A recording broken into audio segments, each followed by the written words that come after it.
संविधान लिखने वाले बाबा डॉक्टर भीमराव अम्बेडकर उन नमन। साथ ही साथ शिक्षा के जनक ज्योतिबा फूले साहब को नमन बंदन।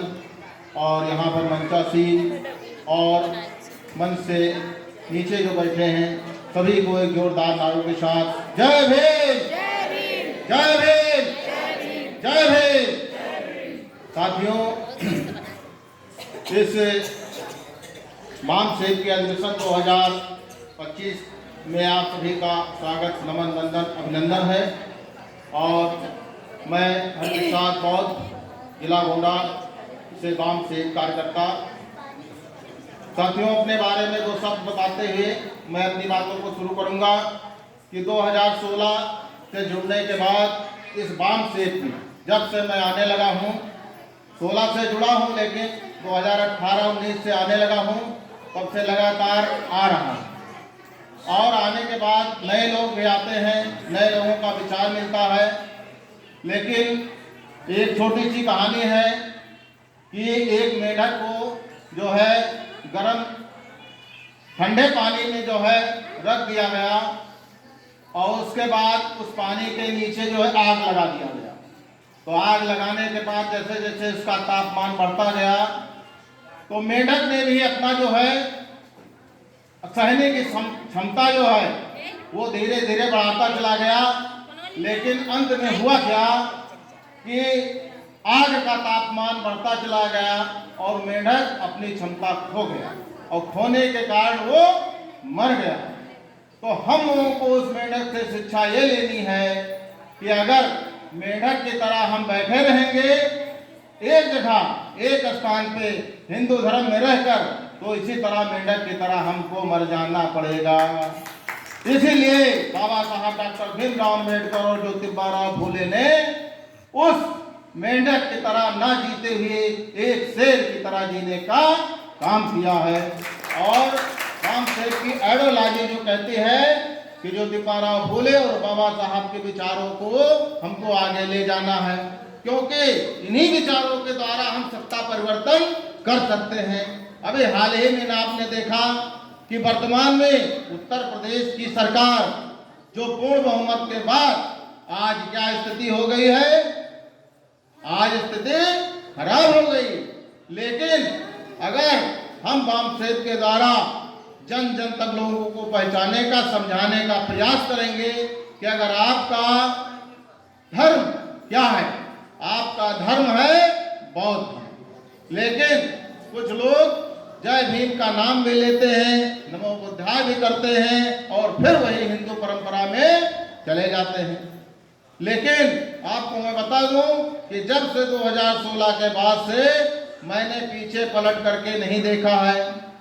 हम अपने परिवार को पहले तो स्वयं बदला, उसके बाद परिवार को बदला है। हमारे बच्चे हैं, हमारी पत्नी है जो पूरी तरह से बौद्धिस्ट का पालन होता है, ना करवा चौथ रहती है, ना तिलवा रहती है और ना किसी हिंदू धर्म के तीज त्योहार करती है।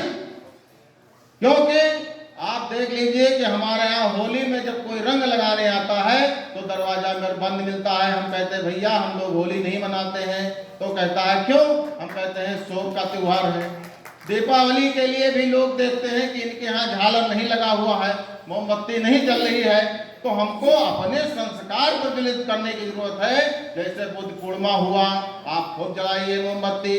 बाबा साहब का अम्बेडकर का जन्मदिन हुआ, खूब लगाइए झालर। तो इससे आप एक संदेश देंगे अपने आसपास और मोहल्ले में कि हाँ अब परिवर्तन हो रहा है।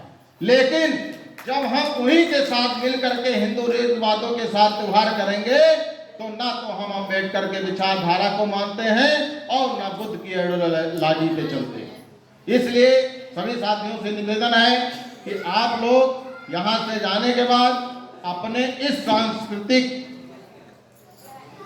संस्कार को पूरी तरह से जो है अम्बेडकरवादी मिशन में सहयोग कीजिए और जितना हो सके अपने पूरे आसपास के लोगों को बदलने का प्रयास कीजिए। साथियों, मिशन गाय छोटे लाल बौद्ध जी आपके यहाँ इस गोंडा के मंच पर बैठे हुए हैं, तो उनको बहुत बहुत साधुवाद कि उनके द्वारा मेरा ये हृदय परिवर्तन हुआ है। जो हृदय परिवर्तन हुआ है कि मैं हिंदू धर्म में वैष्णो देवी और जितने देवी हैं सब जगह जाता था, लेकिन 2016 में माननीय मिशन गायक जी मिले और ऐसा परिवर्तन कर दिया कि आज आपके बाम सेठ के इतने बड़े मंच पे मैं बोल रहा हूँ। तो इस परिवर्तन के लिए छोटे लाल जी को बहुत जोरदार तालियों से स्वागत किया जाए और बहुत धन्यवाद। साथियों, जब हम लोग कहीं भी गांव में जाते हैं तो यह बात होती है कि भाई ये जय भीम वाले हैं, तो एक हमारी पहचान बनती है कि हम जय भीम वाले हैं और मैं गर्व के साथ कहता हूं कि वास्तव में मैं जय भीम का हूं। तो ये आइडियोलॉजी अपने अंदर, अपना आत्मविश्वास अगर आप बनाए रखेंगे तो कभी कोई दिक्कत नहीं होगी। और आप लोग कहीं भी रहिए, आप लोग खुल के रहिए। मेरे घर पे पंचशील का झंडा लगा है, जय भीम का झंडा लगा है और जिला मजिस्ट्रेट की कॉलोनी में मैं रहता हूँ, जो पीआरपी कॉलोनी है, सर्किट हाउस है, वहाँ पे मेडिकल कॉलेज है। आसपास के लोगों में कहीं किसी का झंडा नहीं लगा है, लेकिन जब लोग पूछते हैं तो मैं गर्व से कहता हूँ भैया देखिए पंचशील का झंडा लगा है, जय भीम का झंडा लगा है। तो आप अपनी आइडियोलॉजी जब तक आप छुपाएंगे तब तक आप मारे जाएंगे, लेकिन आप खुल के रहेंगे तो एक शेर की तरह रहेंगे। इसलिए किसी से डरने की जरूरत नहीं है। जितना हम डरेंगे उतना लोग हमको डराएंगे। मैं जीएसटी कार्यालय में हूँ, जो राज्य का कार्यालय गोंडा है, उसमें भी सभी लोग जानते हैं भैया ये अम्बेडकरवादी है। कई लोग तर्क करते हैं, मैं तर्क का जवाब देने की ज़्यादातर कोशिश करता हूं और महिलाओं को बताता हूं कि महिलाएं, आप लोग जो ब्राह्मण समाज की महिलाएं हैं, कम से कम 3 महिलाएं हैं श्रीवास्तव समाज की हैं, उनको बताने का कार्य करता हूं कि आप जो कुर्सी पर बैठी हुई हैं ये बाबा साहब अम्बेडकर की देन है। अगर बाबा साहब अम्बेडकर ने कानून में, संविधान में ये अधिकार नहीं दिया होता तो आज आपको यहाँ पे बैठने का, नौकरी करने का कोई अधिकार नहीं था। लेकिन फिर भी वही महिलाएं जो हैं, लेकिन अपने जो रीति रिवाज हैं उनको नहीं मानती हैं। लेकिन हमको यह जरूरी है कि ST और OBC इन महिलाओं को तो समझाने का पूरा अधिकार है। तो जितने भी हमारे साथी लोग आए हैं ये अपने गांव में जाएं और यही बात करें, लेकिन यह बात करने से पहले स्वयं में परिवर्तन लाना।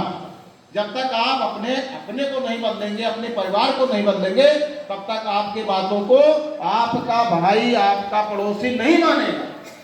आप यही जान लीजिए कि मेरा भाई नहीं मान रहा है तो मैंने उसको किनारे कर दिया, छोड़ दिया। क्योंकि कोई भी आपका सगा होगा तो वो अगर नहीं मान रहा है तो छोड़ने का आपको प्रयास, आपको हिम्मत तो होनी चाहिए। मेरे रिश्तेदार नहीं मानते हैं, हमारे ससुराल वाले ही नहीं मानते हैं, लेकिन वो कोई भी हिंदू के त्योहार का जो काम करते हैं मैं नहीं जाता। तो अपने अंदर एक दृढ़ इच्छा शक्ति लेकर के इस बाम सेठ के अधिवेशन 2025 में ले जाने का प्रयास कीजिए और बदलाव होगा। ऐसा नहीं है कि बदलाव नहीं होगा, क्योंकि हम ये देखे हैं कि हम अगर बदले हैं तो हम अपने भाई बंधु को बदलने का पूरा प्रयास करेंगे।